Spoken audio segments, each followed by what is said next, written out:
थोडं इकडनं मधलं आता बाकीचं क्लिक झालं साईडला प्लीज. तर गोविंद बाग या ठिकाणी शरद पवार यांची भेट घेण्यासाठी मोठ्या संख्येनं कार्यकर्ते जमलेले आहेत. राज्यभरातील कार्यकर्ते आज गोविंद बाग या ठिकाणी शरद पवार यांची भेट घेण्यासाठी जमलेले आहेत. चला या सरकार गोविंद बागेतली आपण ही दृश्य पाहतोय. राज्यभरातील कार्यकर्ते हे शरद पवार यांच्या भेटीसाठी दाखल झालेले आहेत. अक्षय पडवे आपल्याला अधिकची माहिती देतात. अक्षय, आपण पाहतोय गोविंद बागेमध्ये राज्यभरातील कार्यकर्ते आज शरद पवार यांच्या भेटीसाठी दाखल झाले. काय अपडेट आहे? निश्चितपणाने सकाळपासूनच आज 8 वाजल्यापासून गोविंद बागेत कार्यकर्त्यांची रीग आहे. मात्र आता शरद पवार स्वतः गोविंद बागेच्या त्यांच्या प्रमुख निवासस्थानातून बाहेर आलेले आहेत.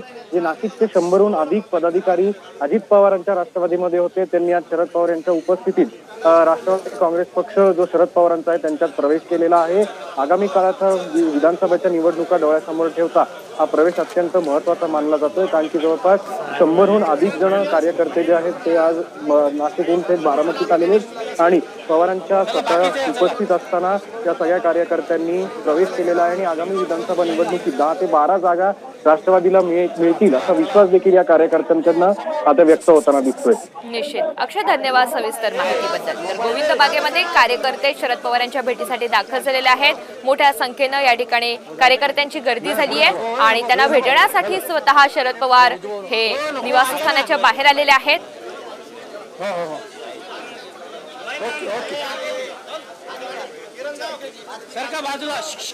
तर आपल्या विविध समस्या घेऊन, प्रश्न घेऊन या ठिकाणी कार्यकर्ते गोविंद बागेत शरद पवार यांच्या भेटीला आले आणि त्यांची अगदी सकाळपासूनच गोविंद बागेत रीक बघायला मिळतेय. या सर्वांची भेट घेण्यासाठी आता शरद पवार स्वतः निवासस्थानाच्या बाहेर आलेले असून त्यांच्यासोबत फोटो सुद्धा काढतायत. गोविंद बागेमध्ये कार्यकर्ते आता शरद पवार यांच्या भेटीला आलेत.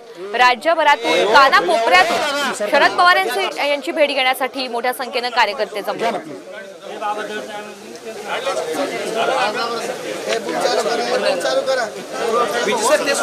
कामाच्या संदर्भातील विविध प्रश्न घेऊन, तक्रारी घेऊन, समस्या घेऊन या ठिकाणी अनेक वेळा कार्यकर्ते शरद पवार यांच्या भेटीसाठी येत असतात आणि आज सुद्धा गोविंद बागेमध्ये कार्यकर्ते शरद पवार यांच्या भेटीला आले.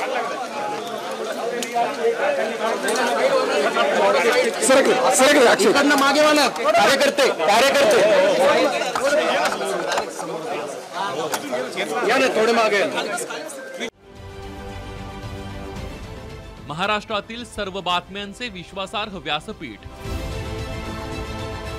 सकाळच्या सर्व सोशल मीडिया प्लॅटफॉर्मला लाईक, फॉलो आणि सबस्क्राईब करा. तसंच सर्व नोटिफिकेशनसाठी बेल आयकॉन प्रेस करायला विसरू नका.